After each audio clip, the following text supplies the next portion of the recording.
Hello साथीहरु, सर्वप्रथम हाम्रो च्यानलमा तपाईहरु सबैजनालाई स्वागत गर्न चाहन्छु। अहिले तपाईले जुन प्रिभ्यू भिडियो हेर्नुभयो त्यो भिडियो टिकटकको ट्रेन्डिङमा चलिरहेको छ। त्यसकारणले गर्दाखेरि आज म तपाईहरुलाई स्टेप बाइ स्टेप यस्तो किसिमको भिडियो हामीले कसरी एडिट गर्न सकिन्छ भनेर यो भिडियोमा सिकाउन लागिरहेको छु। कृपया तपाईले यो भिडियोलाई लास्टसम्म हेरिदिनु होला।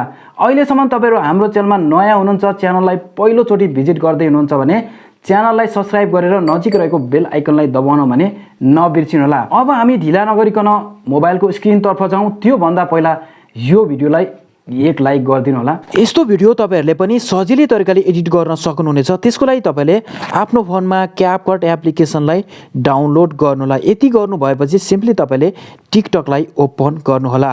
तपाईले आफ्नो टिकटकलाई ओपन गरिसकेपछि सिम्पली यहाँबाट तपाईले सर्च बारमा जानु होला। सर्च बारमा गएर तपाईले 5K गेमिङ एन्ड टेक्नोलोजी भनेर सर्च गरिदिनु होला। यति गर्नु भएपछि तपाईले मेरो आइडीलाई यहाँबाट फलो गर्नु होला। त्यसपछि तपाईले यो प्रोफाइल पिक्चरलाई क्लिक गर्नु होला।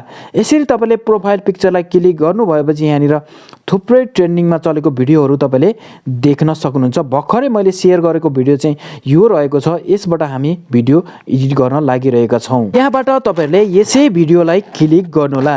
यसलाई क्लिक गर्नु भएपछि सिम्पली यो साउन्डलाई हामीले एड गर्नुपर्ने हुन्छ। त्यसको लागि यो आइकन देख्नु भएको छ सबैभन्दा तल, यसलाई क्लिक गर्नुपर्ने हुन्छ। यसलाई क्लिक गरिसकेपछि यहाँबाट तपाईले एड टु फेभरेटमा यो सङलाई क्लिक गर्नु होला। त्यसपछि तपाईले यहाँ गएर ब्याक आउनु होला। त्यसपछि तपाईले यहाँनिर जुन भिडियो प्ले भइरहेको छ यो भिडियो सुरुमा एडिट गर्नुपर्ने छ। यो भिडियो कसरी एडिट गर्ने भनेर म तपाईलाई देखाउने छु। यसरी ब्याक आउनु होला। त्यसपछि यहाँनिर तल आउनु होला। तल तपाईले यो भिडियो देख्न सक्नुहुन्छ। यो भिडियोलाई क्लिक गर्नु होला। यो भिडियो मैले डाइरेक्ट क्यापकटबाट 13 वटा फोटो युज गरेर बनाएको छु। यहाँनिर तपाईले देख्न सक्नुहुन्छ मैले प्रत्येक फोटोको यहाँनिर टाइम दिएको छु। तपाईले पनि यो टाइमलाई एडजस्टमेन्ट गरेर बनाउन सक्नुहुन्छ।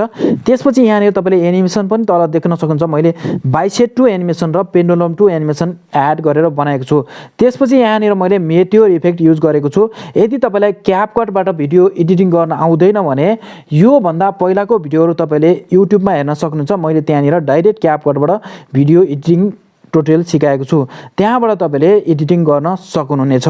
यसरी तपाईले भिडियो एडिटिङ गरिसकेपछि अब तपाईहरुले यहाँनिर आउनुपर्ने हुन्छ र यो भिडियोलाई फेरि क्लिक गर्नुपर्ने हुन्छ।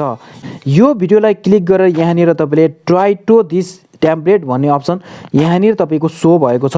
सिम्पली तपाईले यो अप्सनलाई क्लिक गर्नु होला। त्यसपछि युज टेम्प्लेट इन क्यापकटको अप्सनलाई क्लिक गर्नु होला।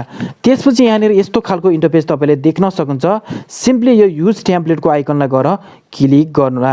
यसलाई क्लिक गरिसकेपछि तपाईहरुले यहाँनिर क्लिक गर्नु होला। यहाँ क्लिक गरेर तपाईले सिम्पली क्यामेराको अप्सनमा जानु होला। यसरी तपाईले क्यामेराको अप्सनमा गइसकेपछि तपाईले त्यहाँबाट एडिट गरेको भिडियो यहाँनिर रहेको हुन्छ। यसलाई क्लिक गर्नु होला। यसलाई क्लिक गरेर सिम्पली तपाईले यो नेक्स्टको बटनलाई क्लिक गरिदिनु होला। यसरी यहाँनिर नेक्स्टको बटनलाई क्लिक गर्ने बित्तिकै यहाँनिर देख्न सक्नुहुन्छ हाम्रो भिडियो चाहिँ यहाँनिर रिप्लेस भएर आइसकेको छ। यति भइसकेपछि अब तपाईले यहाँबाट एक्सपोर्टिङ बटनलाई प्रेस गरिदिनु होला।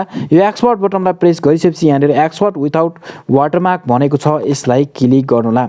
यसलाई क्लिक गरिसकेपछि यहाँनिर एक्सपोर्टिङ हुनेछ। तपाईले केही समय वेट गर्नुपर्ने हुन्छ। साथीहरु, अहिलेसम्म हाम्रो भिडियोलाई लाइक गर्नु भएको छैन भने एक लाइक त बन्छ तपाईले एक लाइक गरिदिनु होला। यति गरिसकेपछि यहाँनिर तपाईले यस्तो खालको इन्टरफेस आउँछ अथवा यहाँनिर डाइरेक्ट टिकटकमा ओपन हुनेछ। यति गरिसकेपछि यहाँबाट तपाईले एड साउन्डको अप्सन देख्न सक्नुहुन्छ। यहाँनिर जानु होला। यसमा गइसकेपछि अब तपाईले यहाँनिर फेभरेटको आइकनमा जानु होला।